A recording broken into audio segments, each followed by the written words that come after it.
যত দিন যাচ্ছে লাইফ আমাকে শেখাচ্ছে যে আজ যে জিনিসপত্র নিয়ে লজ্জা পেতাম, ইনসিকিউর ফিল করতাম বা মনে হতো কোথাও না কোথাও বলবো না, লুকিয়ে যাব, সেই জিনিসপত্রই আমার লাইফে কোথাও না কোথাও একটা প্রাউড মুমেন্ট বা একটা প্রাউড ফিল করার মতো জিনিস।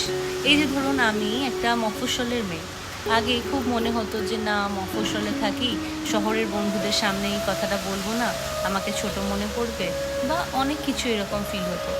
কিন্তু এখন আমি মনে করি, বা আরও যখন লোকজনের সাথে মিশছি, তাদের সাথে ওঠা বসা করছি এবং আস্তে আস্তে গ্রো করছি, ম্যাচিওর হচ্ছি, তো এটা কতটা প্রাউড মোমেন্ট যে আপনি একটা মফস্বলের মানুষ। এটা মফস্বলের মানুষ কি হয় জানেন তো, যে মফস্বলের মানুষেরা যেহেতু শহর এবং গ্রামের একটা সংমিশ্রণে বড় হয়, তো তারা শহরেও যেরকম নিজেকে মানিয়ে নিতে পারে, সেরকম তারা তস্য গ্রামেও নিজেদেরকে মানিয়ে নিতে পারে। একটা শহরের বেড়ে ওঠা মানুষ কিন্তু কোনো